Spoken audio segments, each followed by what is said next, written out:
What up, Fig Fam? Two things I wanted to show you guys today. I'm fired up, you know why? Because I have coffee. Boom. These babies need to go in the ground. Transplanted kale finally got comfortable.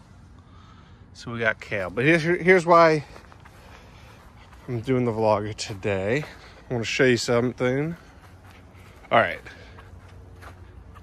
See here? Everything is out of the greenhouse, fig-wise, except for these cuttings.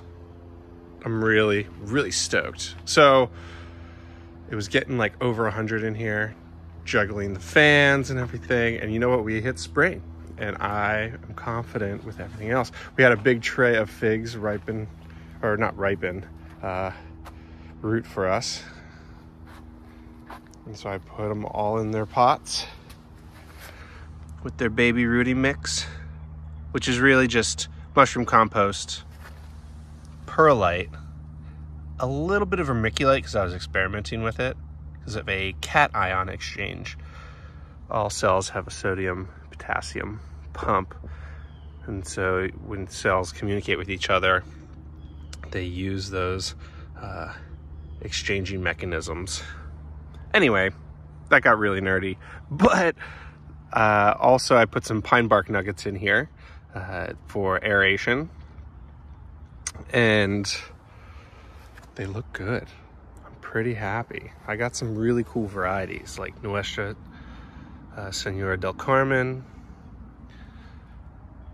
Vasiliki Melisi, what's over here, YOLO Bypass, MBVS, which is Marseille Black VS, and Honey Plum. So these varieties, we're gonna let them fruit. I'm not really wanting to sell them unless you're confident in me having the right variety.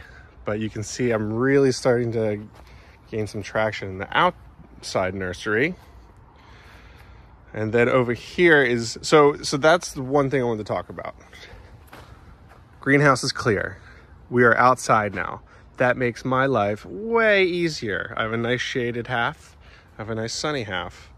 And figs, like all plants, just want to grow outside. And they're way more manageable that way. So, got them in pots, got them outside. I'm letting them adjust on the shady side. When they get comfortable, you know, I see some nice leaf growth, etc. I'll give them some more space. It'll get nice and shaded here, and I'll slowly move them over here so they're ready for anyone's home. Or they can stay with me. You know what? They can just stay with me. The other item I wanted to talk about, and I mentioned this in a reel last night, or a story last night on Instagram, is I am collecting the LSU varieties. This is LSU Champagne. This is LSU Tiger. Over here's LSU Scots Black. Here's a Ronde Bordeaux, LSU Purple. And I am researching the best varieties for the southeastern United States or anywhere that has humidity. And then from there, I'm going to research, you know, the best for the Northeast, the best for the Pacific Northwest, the best for California, although that's hard to talk about because they have such an awesome climate for figs. But then we could talk about Arizona with heat waves, etc. I have people asking me questions on ripening. You know, they want something late ripening. Which is odd because we always talk about early ripening here on the East Coast. But I think that's the journey for research of figs this summer, is isolating varieties for your climate. And I'm going to work on a few of them. So we're talking an 8-month-long project. But I'm a scientist, so let's do it. Introduction, background, methods, results, and then we'll discuss. And that is a scientific layout. But I'm really excited to delve into not just ones that do well here, because obviously we have Celestes, and don't get me wrong, they do well. I have 15 to 20 Celestes in here somewhere that I'm giving out to clients, because if you live in the Southeast, a Celeste tree is going to be a workhorse for you. It's going to fruit in August for 2 weeks to a month, and it is not going to split on you. It's going to have a nice sugar flavor, and you're going to have that every year. Now, I'm going to have figs that ripen in July, August, September, October, and I had a few, like my Violet de Soleil, that ripened in November.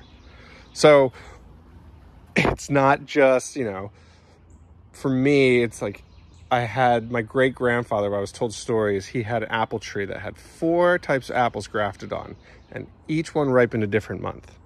That's 4 months of apples. So from a backyard standpoint, I am looking for a wide spread of figs for multiple months, but they all do well in the Southeast. And I've had success with my in-ground trees, like my Genovese Nero AF. I've had some success with, now my Col de Dames ripen late. That's Noir, Blanc, and Gris. In Gris, you can see we're getting some Breba.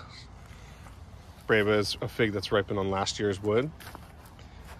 Salce has done well for me. So Genovese Nero, Stella in the back corner, which is great for any coastal climate. So Pacific Northwest, I'm calling you guys up too.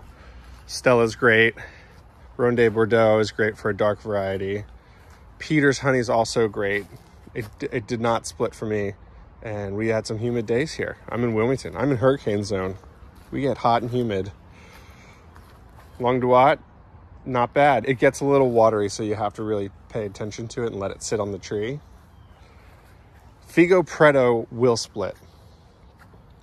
Figo Preto ripens for me in October, and we actually get a nice, when the heat cuts out, the humidity goes down, my Figo Preto flourishes. You've seen previous videos, and it'll do great in September and October when that heat's died back a little bit and that humidity's died back. Paradiso, unfortunately, splits for me. That being said, this fig transitioned me into a fig-loving human. This was the fig that started it all for me. So she's in my life forever. She tastes great. She splits, but that's okay. I'll work with that. I'm in love with her. And then Hardy Chicago, or any sort of Mount Etna type. This one's called Brooklyn Park JD, and it tastes great. It's got nice cherry flavors to it. Can't beat it. The only other one that I really want that's got her flavor profile would be BI 39. If you guys know Taverna 78 on the forums, he's pretty great. That's a great fig from his hometown. But yeah, that's a quick discussion on why I want to focus on figs good for the Southeast or anywhere that's coastal and humid. But those are a few standouts. Those are the ones that haven't done well. White Genoa does well for me. Teramo does well for me. And of course, here's Stella. She's just starting to put her buds out now. She's patient. But I'm going to delve into all these LSU varieties. Fig Hunter, thanks again for this white Adriatic. All three for three on cut-ins. So I'm going to have to grab some more from you. And the nursery is slowly coming together. We're young guys, but that's the best part of fig trees, they'll grow. And then growing with Nick, shout out to him. I just picked up another LSU variety, LSU Holier. And I think I have a few more to go, but I want to make sure I get fruit from all of them this year. So I'm giving them some love with some organic fertilizers, etc. But that's the big project. Southeastern figs, and then moving on to, I want to say, northeastern figs and Pacific Northwest figs, and then kind of showcasing them for everybody so they're just aware of what is out there. And of course, the big win, my super hot greenhouse is doing its job. I'm gonna get a shade cloth, I think, guys. Let me know if you have any recommendations. And then the only other plants that I keep in here is this avocado tree I cut down to the ground that I got from my friend Marissa.